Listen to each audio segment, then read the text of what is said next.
Broadcasting live from the Wellness Wonderland, you're listening to the Wellness Wonderland Radio. I'm Katie, and each week I chat with the most inspirational people on the planet on how to stay inspired in all areas of life. As you listen, feel free to tweet at me at Katie Dalebout or use the hashtag Wellness Wonderland. I'd love to hear your aha moments. So grab your headphones and listen on the go, or cuddle up with a notebook as we dive in deep with authentic conversations right here in Wonderland. Happy December, everybody! I'm so happy to be back with you this week. I love recording these intros because I really feel like we're intimately hanging out, connecting, even though in reality it's just me and my computer here, but I know you all are listening, and hi, how are you? I hope you're really enjoying your day and excited for some inspiration during this super busy time of year. So thank you again for tuning into the show today for a little inspiration in your ears. Today's guest is Tata Harper. Yes, the founder of Tata Harper Skincare. And in this episode, we talk a ton about not only skincare and skin health, but about entrepreneurship. She's a girl boss, a working mom, just a really, really awesome, cool lady. So you'll really love her insights on that topic as well as skincare, and I think you'll really appreciate them. So if you too are thinking about becoming an entrepreneur or want to start your own business or have even a slight inkling to maybe wanting to start something in the world, right? Maybe you're passionate about something. You'll want to check out our last episode of the show with our guest, Natalie McNeil. She's launching this amazing Conquer Club where she gives you business coaching and all the resources and community you'll need to get your business going. So she's been a personal mentor to me, and I'll have a link to the Conquer Club below in the show notes. It's a great way to get some business advice, to get things moving in your life, and also support the podcast. So the Conquer Club is this 12-month incubator in which my friend Natalie has developed for ambitious entrepreneurs who are getting started and how to grow their businesses and help their existing businesses soar to new heights. So you know from last week, Natalie's an Emmy Award winning, she's a bestseller, she's a globetrotter, she's like, crazy successful, basically. You heard all about it last week if you listened. So the goal of her business incubator is basically to help people make more money, expand their strategic vision, and get the hands-on guidance from her. So it's a really cool way to get your soul-fueled work out into the world. So if you have any questions about that, click the link in the show notes, email me directly, check it out if it's for you. So yeah, speaking of supporting the show, you can also donate now, which is awesome. There's a donate tab on my website. The link will be below too. But yeah, if you find value in the show, it would be really rad if you could toss some value our way to just help keep the lights on, help keeping me able to talk to great people, produce great content, just the software that I use to host the site, right, costs money. So actually, right now I pay for this, which I love, and so anyways, as I'm being able to create more content, and more people are listening, which is amazing. The best part of this is that the platform that hosts the site has to actually increase, which costs more money. So it'd be great, if you can throw even $1, $5, $100, whatever is helpful to donate to the show. And you can donate at different levels, and when you do, there's different swag that I made this fun, right?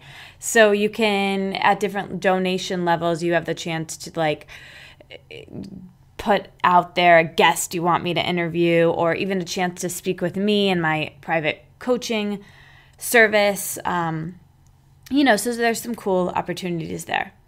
Anyways, that's all I've got for you today. On to today's episode. I hope you really enjoy it. Have an amazing holiday season. Really enjoy this time. So again, I often say you can't give what you don't already have. So take that in, put that in your headphones this week and listen to it. And just, remember, you got to fill up your cup before you can fill up anyone else's. And this year, when it gets so busy, oftentimes our own self-care is the first thing to go. But that's not only detrimental for you, but that's detrimental for the people that you'll be around. So just keep that in mind, take that in, and enjoy the season. Be present for it and embrace pleasure this season. So stay in your wellness wonderland until I see you back here in mine in about 2 weeks. Enjoy the episode.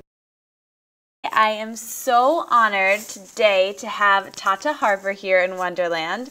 Tata is the amazing female entrepreneur and founder of Tata Harper Skincare, and I am so excited because this line of holistic, all-natural skincare products is amazing. Not only are they made from naturally derived ingredients, but they are so wonderful for our skin and deliver stunning results. Tata is committed to making and using natural and non-toxic ingredients in all of her skincare line, and the results deliver. I am a testament to it, and it's not just for marketing purposes. She loves using these ingredients for all of their actual benefits. So all of the products are developed by Tata and her team, and she's going to tell us way more about it. But the company is just really cool, and they really try to use the smallest carbon footprint possible. And she's just a great powerhouse with an amazing story and mission. So I'm so excited to share her with Wonderland today. Thanks for being here, Tata.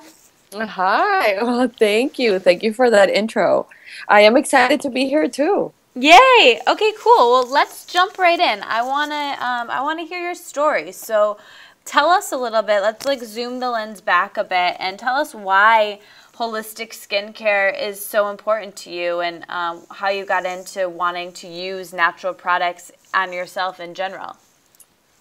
Well, it started to me as a personal journey because my stepdad, got diagnosed with cancer in 2005, and it was the first time that we had cancer in the family, so it was very shocking for everyone. And I was living in the US, so here's where he got treated, and I ended up going with him to a lot of different doctors and centers to really realize, and the whole journey really opened up my eyes to the reality of consumer products and what do we get in touch with every day, you know what I mean, which a lot of people don't necessarily talk to you about these different things unless you're sick or you're in a situation like this. So, was putting myself in the hand, like any other consumer. And I'm like, oh my God, if I would have not, my stepdad would not gotten sick, I would never have realized any of these different things. Like, why do we need to be all the way here to know how to better prevent all these different things? So, basically, he was asked about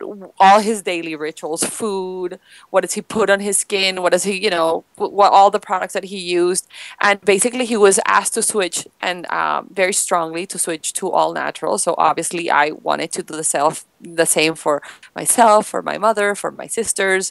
And the final frontier was skincare. You know what I mean? I was able to find a lot of different things, but I was not able to find a skincare line that was a true replacement to what I was using, which was a product line that delivered scientific results. But I'm like, why can't everything come from natural sources instead of the synthetic alternatives that could be so toxic? Because, we're using them daily. And basically that's how it started. I created the product that I wish existed, and it took us almost 5 years to develop the line, I and a total of 8 scientists in Europe to create it all. But at the end of the day, it's something that aside from making my skin really beautiful, I love it because I wake up every day with this amazing mission of making people beautiful but keeping them healthy, and that's the whole point of natural skincare. You know what I mean? Like, yeah, it's great that that it's environmentally friendly, and yes, it's great that our carbon footprint is low, but at the end of the day, people don't switch to natural skincare because of the environment. They switch because of their health. Because our health is our wealth, and we should be doing things every day that encourage wellness instead of deteriorating them. So So I basically created this missing piece of the puzzle that for me existed. And I remember when I started, I didn't even had like I was my own target customer. Right. Right. So that's kind of like how it started. And then me and my husband, we have an amazing farm in Vermont where we knew that when we wanted to have kids, we wanted to move here and at least be here for a couple of years so that they can grow up in the countryside and at least get a little bit of that as you grow up, then you just don't never have time to do. So we decided to move here, and then this farm is so great to produce the products and we grow a percentage of the ingredients that go into the line. We grow it here in the organic farm, and we do a lot of herbs, calendula, arnica, meadow sweets, and johnswort, and things like that are amazing create amazing infusions. And then we bring ingredients from all over the world, but everything is made here in the farm. So cool. So cool. So what I'm curious about then, so as you were talking just now about some of those herbs that are so powerful, and when you, at the time when you were there with your stepdad and you heard these like things about how toxic, the products you were using were, was that something that was, I'm assuming it was very new to you? You weren't using non-toxic products then, and you were kind of your target customer yourself, but how did you know or build that knowledge of what herbs would be good for the skin? How did you get into all of that? Well, I remember as a consumer being, very concerned with, because we had already bought the farm here in Vermont, and, Vermont is kind of like a pioneer in the whole organic movement. So I had already switched food, so I understood about organic and why is organic food important, you know what I mean? Right. And then I started using non-toxic cleaning products, and that was kind of like the next thing, because I was really concerned about the environment. And I'm like, I don't want to be putting off all these nasty chemicals every day with like washing and, and contaminating our water. So then that was the next move. And then I had never really made the connection to personal care, and I'm a Latin woman. So, like we culturally use a lot of products. So I remember just being horrified, because what my stepdad used was extremely basic. He's a guy, and he doesn't use necessarily a lot of things, but I was like thinking about my own beauty closet, and I'm like, oh my God, like what am I doing, what am I putting on? And then I became just obsessed with the whole topic, and I started researching myself tons into it. But when I decided to make the line, it wasn't me deciding herbs. Like I had a big team of chemists, because I am not a beauty chemist. I'm an industrial engineer.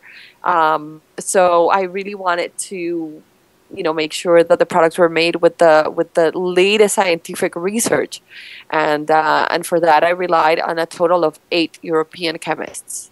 Cool. That's so cool. So when you were first thinking, I want to change my routine and what I want isn't out there, so I'm going to create it. Was at first it's something that you were like, I'm going to create these products to use for myself and my children and my family, and then did you eventually say, oh wow, I can shift this to be a business, or did you know right away it was going to be a business for you? I knew right away that if I was going to invest what it takes to create something like this, it can't be for myself. You know what I mean? It's too much. 5 years of your life and 8 chemists. It's not, Right. I don't know. Maybe it was like a Middle Eastern princess, maybe, but I don't think so. Yeah. So yeah. So luckily, then you had the business mind. You were really. So what were you doing before that when you wanted to change this to be your career? Well, yeah, we've been entrepreneurs. I've been working with my husband together for many years, actually, since we started dating, and we were actually doing real estate development. Oh, nice. For that, so building condominiums and that sort of thing.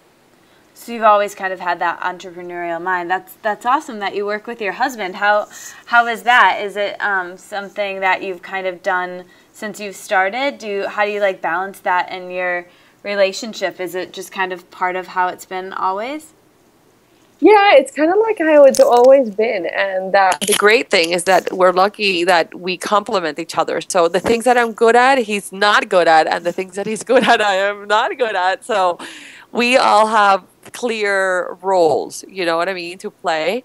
And yeah, and then when we get home, we almost never talk about work. You know, that's kind of like the rule. If you're home, Nice. we don't talk unless it's like a very special circumstance. Yeah, yeah, you can transition into husband and business partner.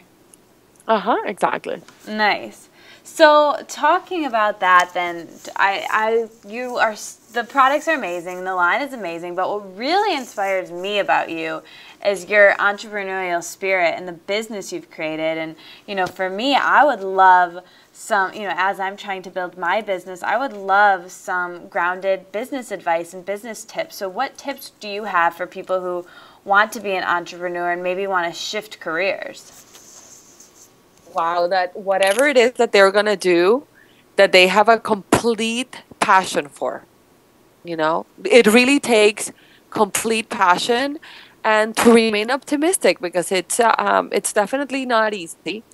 And there's a lot of sacrifices that you need to make along the way. And, it's so you really need to have it in you. You know what I mean? Even before you think about doing anything. What qualities must someone have in them or possess if they do want to be an entrepreneur? They definitely need to be optimistic. They need to be optimistic. I would say that that's probably the number one thing that an entrepreneur needs to be. It's optimistic and willing to make a lot of sacrifices. You know what I mean? A personal time with your family. Yeah, I mean, everything else follows, I would say, at least for me. Would you say that if you had to look back when you were first getting started and starting your career and looking back at the mistakes that you've made or things that have come up that you've learned from, lessons, what would be some advice that you would give yourself looking back? Let's see. Definitely things take more time than what you anticipate, so be more patient, I would say. Um, yeah, I think I think that that's what I would be like. Be more patient, give things time to fully develop, and never try to start too many things at once. You know what I mean? Like sometimes you need to prioritize. As you grow, there's every department in your business is shifting and changing, like every so often. At least that's kind of like it has happened for us because it's like, when you're growing like every 2 months, to another dimension, and every 2 months to another dimension, all of a sudden you're bringing people in, priorities get shifted. So, everything is on constant movement as you grow. So be flexible to really understand that and don't try to do everything at once and really prioritize and see what are the things that are absolute necessities and then kind of like build from there. And and always maintaining a sense of optimism with the whole team, because even people that work with startups, it's kind of like a particular type of people, you know what I mean, that things shifting every day and oh my god, unpredictability, doing 20 million things, working harder than many other people are. So it's fun. It's a super fun ride. You just have to have thick skin and remain really positive. Yeah, definitely. So what would you say is the best part of being an entrepreneur? The best part for me is making products that make a difference. You know what I mean? That it's not just, you know what I mean? Sometimes you make businesses and it's just like great sources of income. And then you make, all of a sudden, you're making a product that actually means a lot to everybody, that it's important for people. So I think that that's the thing that I like the most about what I do. And then on top of that, I'm making people beautiful. You know what I mean? So I love the whole thing. Aw, I love that. I can't stop smiling. So clearly you're so passionate, and you said that that's the number one thing that being an entrepreneur you really need is to be really passionate about what you're doing. And I struggle with this. I know. I mean, I'm just like super passionate about my little podcast and my blog that I have trouble pulling myself away from it. So how do you balance your passion for your business, but also having time to be fully present as a mom and just take healthy, like, self-care time for yourself? How do you like find that balance? Any tips there? Well, I kind of like, I struggled when I had my first baby when I was launching the company. It's like a business is launching, you're also introducing a new member into the family, and then it's kind of like you need to find your rhythm. So what has worked for me is that I just put boundaries to things, and I'm like, okay, for example, if I am not traveling, weekends I almost, aside from checking email occasionally, I'm fully present with my kids, and just making sure that you have those moments for yourself, you know what I mean, to rebalance, to recharge, moments where you where you do exercise, to watch movies. You just need to be organized a little bit in that way so that you can fit everything in. Yeah. So that's what has worked for me. It's really organizing my time. So I know that, when I come to the house, that time from when I come to the house until like 9:30 when my kids go to bed, it's just time with them. And then anything that needs to happen just needs to happen afterwards. And then, kind of like that. And then, scheduling, like I just started taking tennis lessons. So, that's kind of like exercise. And then I do yoga here and there. So yeah, I just think that for me has been just really approaching it in a scheduled way. Yeah. That has helped me making sure that it gets in. Definitely. I think that's great advice. So talking about beauty and getting really into that here a little bit. So you're a trailblazer in this industry and really making a difference and setting yourself apart. So where would you like to see, and kind of being an example, so where would you like to see the cosmetic industry in, say, like 10 years? I would love that that we have just, that we all have more than just one option to choose from. You know what I mean? Yeah. That's it. That there's really good things out there that are made with safe products. I would love the whole Cosmetics Act to go forward, and that at least some basic, really dangerous chemicals are taken out of our everyday, consumer products and foods and things like that. I would love to see that. And I'm hopeful that maybe in 10 years, what I'm doing, it's kind of like common practice, for many companies. Because, if once you really understand formulation, you realize that a lot of the times actives are, for a lot of companies are botanicals, and that's what they tend to advertise, is that botanical formula, that botanical part of their formula. But then they keep mixing all those botanicals with all these other toxic, synthetic chemicals that are really there not necessarily to work on your skin, but to work on the formula. You know what I mean? To emulsify, to preserve, to stabilize, to perfume, the things that are irrelevant to your skin, but are really just there to make the product work. So a lot of times people are going, companies are going really cheap with those, you know what I mean? Like with the preservation system, with the emulsification system, well, for me, that I am 100% natural, I have to rely on all these natural actives that are, like 5 times the price, but that they're safer for you, that they're better for you. So, Yeah. I would love the industry to be embracing, safer options, definitely. And maybe when that happens, maybe the really high quality things that you source, maybe eventually the price on those will come down, lowering the entire price of the product line for you. Exactly. Yeah, eventually. Exactly. Just like happens with food and right. Everything is. It's really cool. And I just saw Joe Cross speak from Fat, Sick, and Nearly Dead, and he was saying that, like, every time, you go out with your money, you're voting, really, and you're voting with food if you're buying things that aren't that are cheaper, that are not natural and not healthy for your body, you're voting for those companies to make more of them. And it's the same thing with skincare and anything you do. So I think that's just kind of a really interesting thing for people to kind of keep in mind every time they make a purchase. Absolutely. Absolutely. So, especially now that you can find it, alternatives for everything, Yeah, exactly. So, talking about skincare then and the health of your skin, what is one non-negotiable for you when it comes to your skincare routine? Um, the sun. The sun. I can't be out in the sun for any reason whatsoever. That it's non-negotiable. But let's see, in terms of products, Um, I am really a routine girl. I am Latin, and they since we're very young, they're teaching us about routines and how skincare. It's not a luxury. It's something that you just do every single day, just like washing your teeth and combing your hair.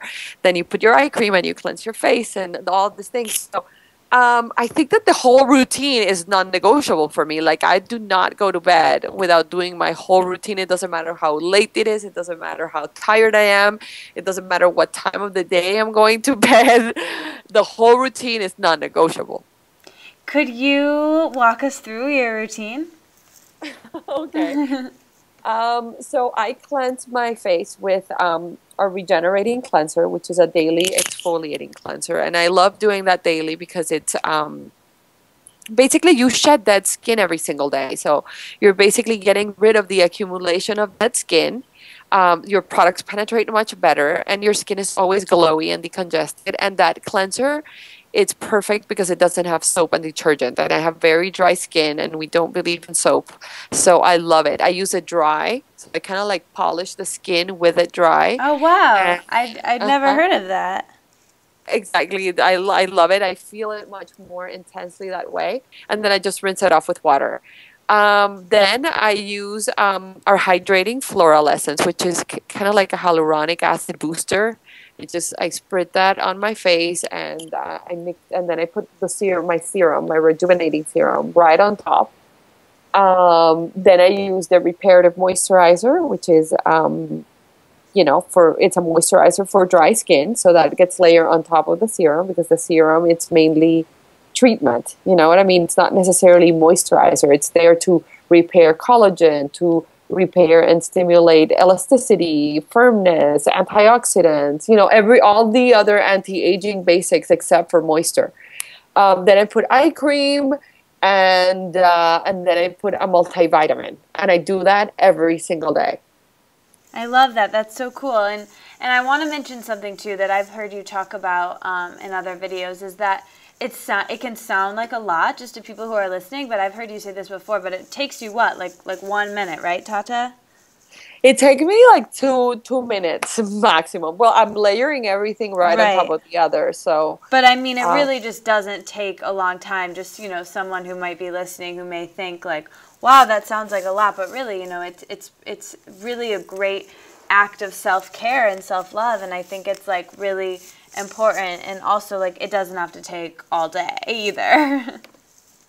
Yeah, it doesn't take any time. I mean, I'm the mother of 3. I'm a working mother, and I have not changed my beauty routine because, that doesn't take any time. What you need to just have is that commitment to yourself to actually put all these products right on top of the other.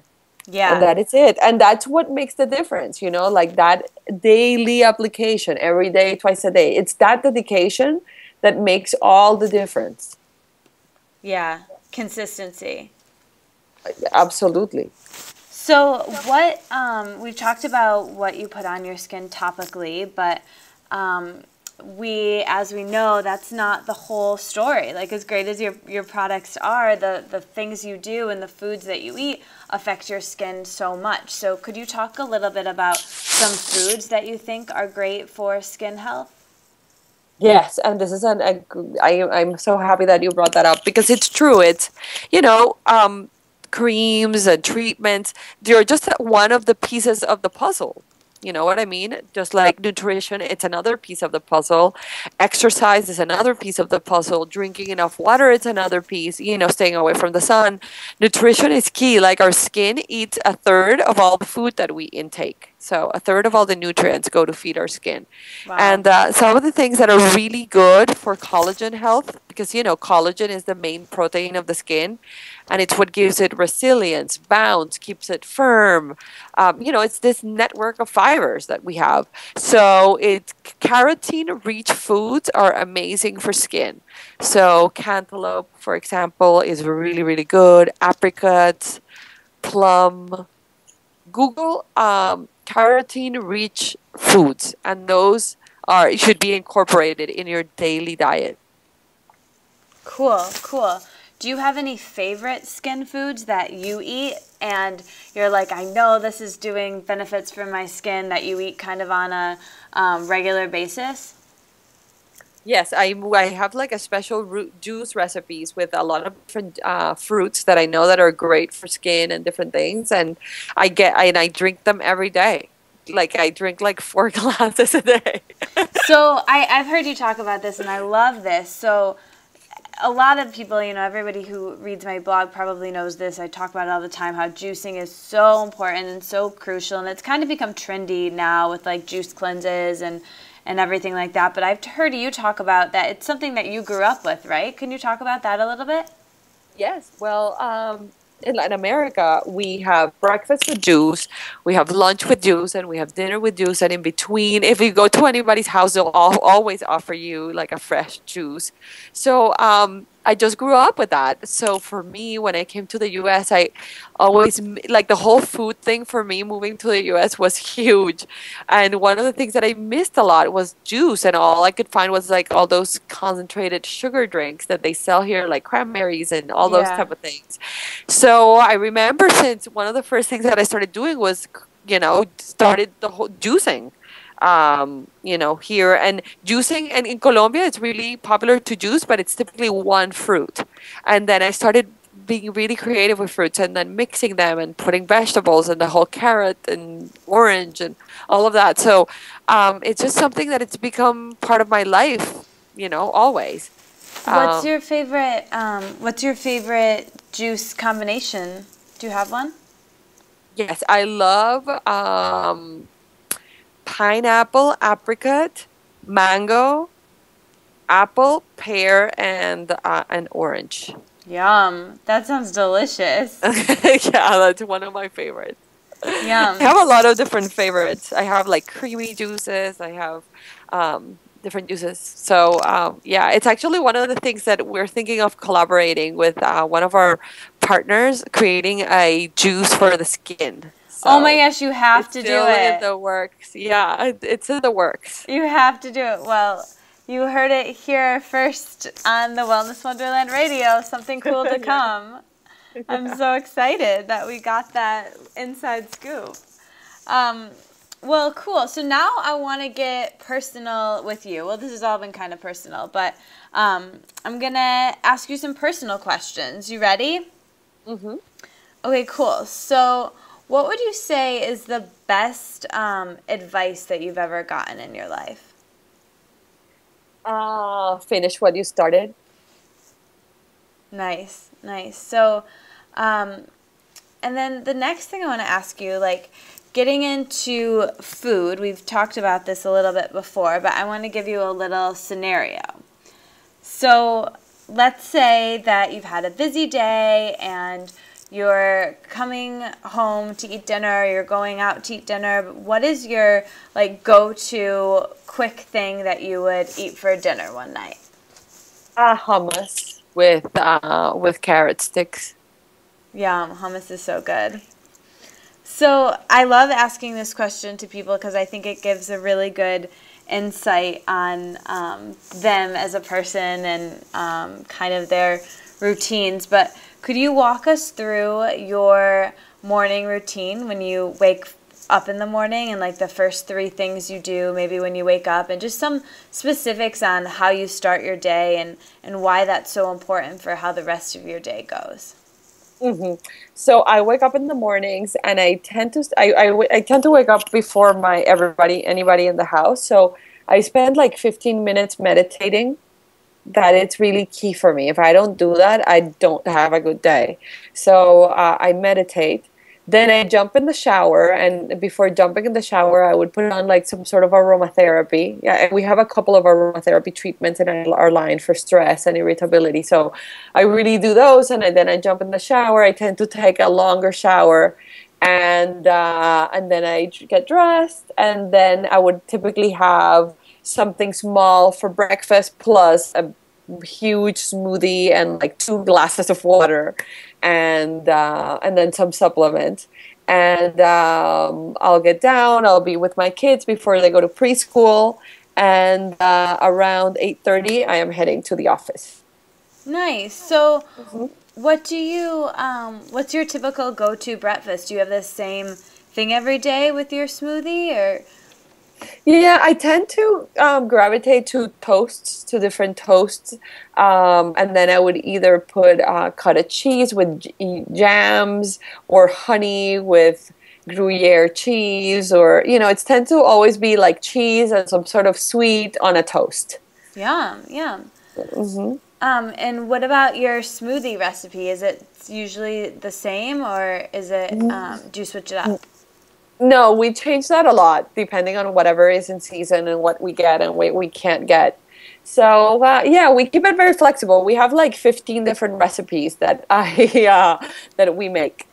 So yeah, like the summertime, we tend to do more like watermelon and coconut waters and things like that. And then now in the winter, they're more dense. You know, so we keep it flexible.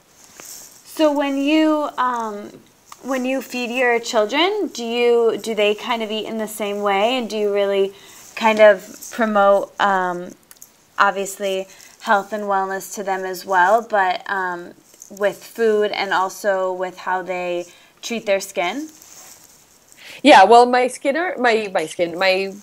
kids are young. So my oldest is 5, and then I have a 3-year-old girl and a 1-year old girl. So they still don't understand the skin, even though I give them like cleansers, and then they put it in their face and in their Barbies and things like that. So just to create the habit.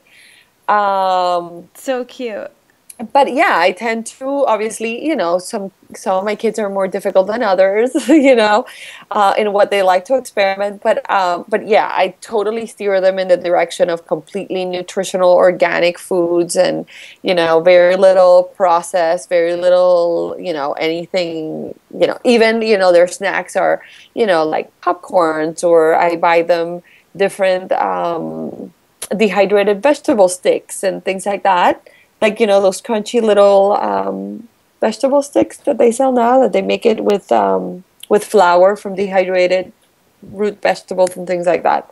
So I try to keep it very, very healthy. And then if I would give them chocolate milk, then I give them a chocolate milk that I buy from this company called Amazing Grass, that it's like raw cocoa, and then they mix it with all this dehydrated fruits and vegetables that are delicious for kids. And I keep supplementing, kind of like their nutrition that way. And then I make sure they at least have once a day the soup that we make for them, that has all those vegetables and a lot of different meats inside, just so that they get different things, just because some are more picky than others. But Yeah. they get juice and they get everything. Yeah. I love that. I love that. So we talked a little bit about your morning, and now I'd love it if you could walk us through your evening rituals and like the last few things you do in the evening and your favorite ways to kind of relax and wind down. Yeah, so I come to the house, and typically my kids are having dinner, so I take advantage of that time to do a little bit of exercise, which typically it's like some free weights, some, kind of like very basic exercising in a home gym that I have. Then I'll come up, I'll have dinner, and then I'll play with them, whether it's puzzles, or we'll create like, we just made our cards for Santa, so we all write the cards and what do they Aw. want and all of those type of things. So there's typically like a little project, and then we have this ritual that we all take a bath together. So I'll prepare the bath, and then we'll all get in, and that lasts like Aw. and that's typically like an hour. That's what I'm gonna do right after we hang up. So we spend like an hour in the bathtub playing, talking, and doing all the type of thing, um, and then like for 40 minutes before they go to bed, we tend to watch a movie together. So they're like into this Japanese movies from Ghibli Studio, which they love, and we watch that. And then like by 9:30, they go to bed, and then I tend to work like maybe like an hour, hour and a half, just looking at emails and things like that. And then I would go to bed and I would watch, I would read. I'm definitely always watching Chelsea lately. I love it. And then after that, I typically go to bed, like I fall asleep. And then to fall asleep, I tend to do a meditation. And then I just fall asleep doing that. I love that. So, can we talk a little bit about your meditation practice? Is that something that you've always had in your life, or how did you find meditation, and why is it so important for you? Well, you know what? I did not grow up with that. It was actually encouraged by the doctor that I've been seeing for a while in New York, and he's always telling me about meditation and how that helps reduce stress. And since I've been having this really busy life, it's been really key for me learning how to manage stress. Because with 3 kids and work, it gets wild. So I just started practicing different things and experimenting with different things until I basically found a system that I actually developed myself that works for me. So I basically just realized that when I'm stressed out, I just accumulate a lot of tension in my brain. So I've learned to find ways to kind of like decompress the brain. And that has worked really well for me. So I just focus in different parts of my brain, and then I kind of like relax them as I am thinking about them. I don't know if it makes any sense, but but that's No, basically what I do. it does. I think that's really interesting. So, when you meditate in the morning, how long do you usually do it for? Do you use a guided meditation, or do you just listen to music? Sometimes I do guided, which I love Deepak Chopra's guided meditations. It's been the my favorite, my go-to. But when I don't, I just spend like 10 minutes doing that little ritual. And Yeah. and I do it often. Like if I have time, I can do it. Like if I am in the airport or if I am in a plane and we're taking off, like I always tend to do them regularly, and it just helps me kind of like keep things in perspective. Yeah, that's super cool. I love hearing about people's meditation practices and how they came to it, and I think that's really cool and just something that I think is so crucial for wellness and honestly like skin health, and because stress is such a big part of that. Oh my God, yes, exactly. I think that I do not meet people, that are not stressed. It's Yeah. like every person that I meet has a problem with dealing with stress. It doesn't matter if you're a housewife or you're a working mother. It's like everyone is stressed out. Yeah, and we weren't really wired to deal with that stress and like going into that fight or flight mode. Like, our ancestors were running from tigers and they were stressed out too, but then they would miss the tiger and then they would go back and they'd be out of that stressful state. And now we stay in that stressful state because we don't know the difference between getting cut off in traffic or just having too much on our plate and being overwhelmed or running from a tiger or something. So it's really good to use meditation and these self-care practices to get yourself out of that. And so that's really rad. Exactly. No, and before that, like men, we were used to be active all the time, and exercise plays such a huge role in stress, in helping you de-stress. So they, like this modern man that we don't exercise, daily. Before, you have to go and hunt and gather and, and be Right. active all the time in movement. Like you needed to react to the weather. You were nomads. So, modern, these are like the challenges of modern life. Yeah, I never really thought of it like that. Like exercise was so functional and just built in, and now it's Yeah. something that we have to find do time in this for. like pretend way, and it's not part of our life. We have to like, it's really funny to think about the concept of like a treadmill, like someone's running in place, you know, and it's like, and it makes sense, and it's like, I get why people do it, but it's like, you know, and it's just so silly. It's just like a way, a means to an end. It's funny, but anyway, so cool. So, okay, so next question I have for you is, what are you doing in your life right now that you're afraid of, but you're doing anyways? How are you challenging yourself? That I am afraid of, but I'm doing anyway. I don't know if I'm doing anything that I necessarily would be afraid of. I think that maybe one challenge that have come with having a company that it's, you know, that you're the founder and it's named after yourself is being able to speak in public. You know what I mean? Like I wasn't necessarily used to ever speaking in public or to large crowds. I was actually very phobic of that. Like I was extremely shy. Even in school, like I would always be like, oh no, I hope that they don't call my name. And then just really facing those fears and learning how to, you know, just by having this company, I've been always been kind of like talking to women and being an advocate for all of these different things that it's one of the things that I would say that I used to be scared of and I'm not scared of anymore, just because I've learned how to actually overcome the fear, you know? Yeah. That's So amazing. yeah, it's been really amazing. I never thought that I could do it. That's so cool. It's really inspiring. So, what's next for you? What are you most excited about? I'm excited about keep doing more products that are amazing and that are needed for women. So, I don't know, we're starting to work on our next year's development. So, I'm excited just about the future in general, just overall, for me, I just feel that we are just getting started. So, I would love to, to have a more complete line. I would love to have a line that's more for teens, one that addresses acne. I mean, we have so much to do. I feel that just knowing that it keeps me excited. Cool. So, yeah. Juice, maybe?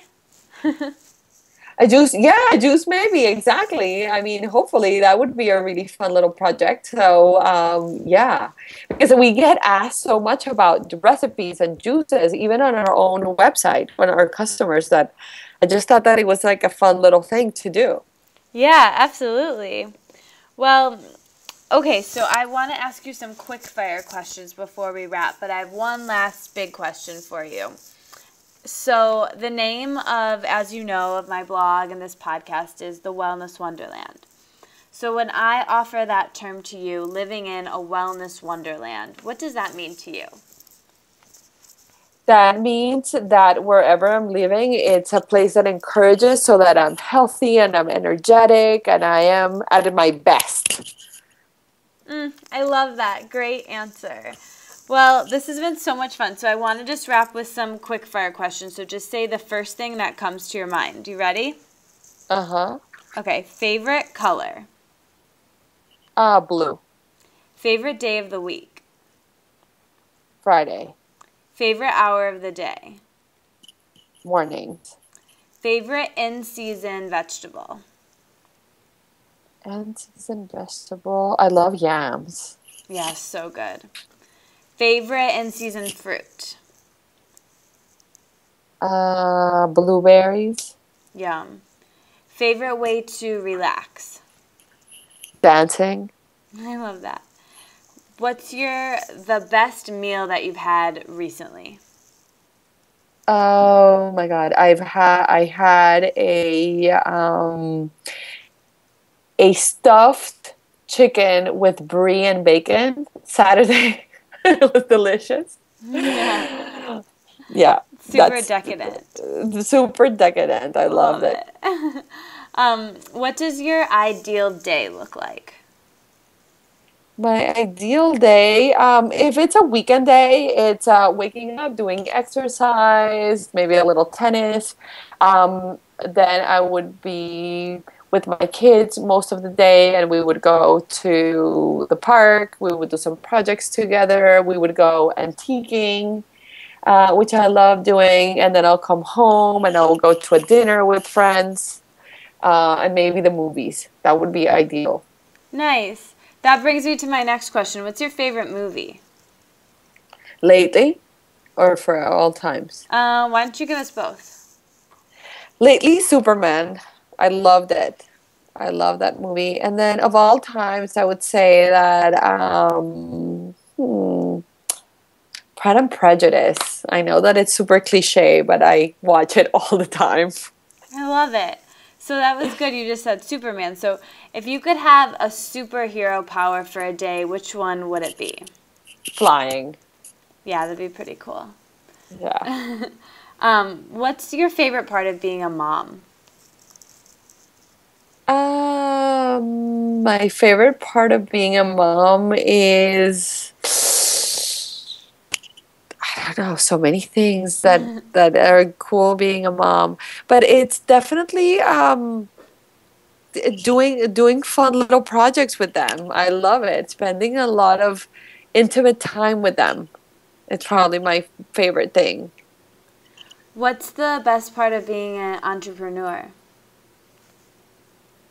That you're able to do every day something that you love and that you're passionate about. So you're really motivated. Yeah. What's your favorite vacation you've been on?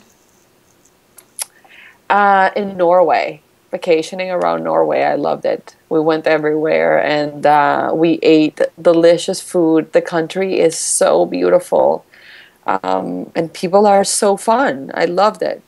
Cool. What is your favorite on-the-go snack?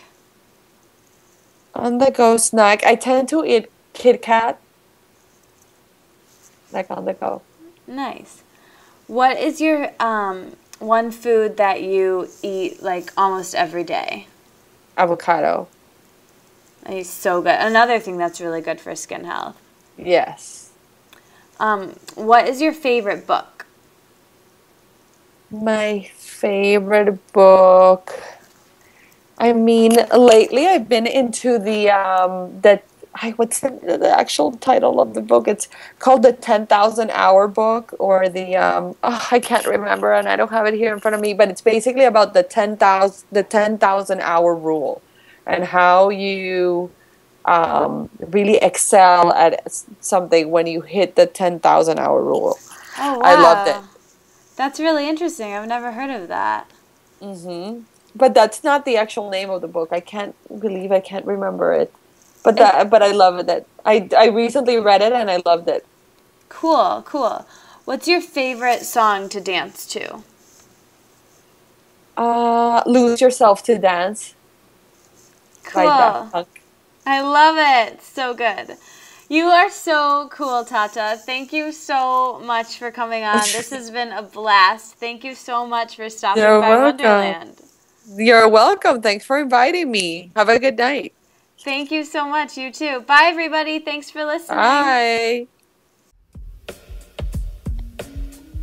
Thanks for listening. You made it all the way to the end. I'll be back next week, but until then, let's stay inspired and keep this conversation going. So tweet at me at Katie Dalebout and our guest with your aha moments from this conversation. And like the Wellness Wonderland on Facebook, so we can all hang out there and discuss how inspired we are and how we'll apply it in our daily lives. And never miss another episode or post from me by signing up for email updates on thewellnesswonderland.com. See you back in Wonderland.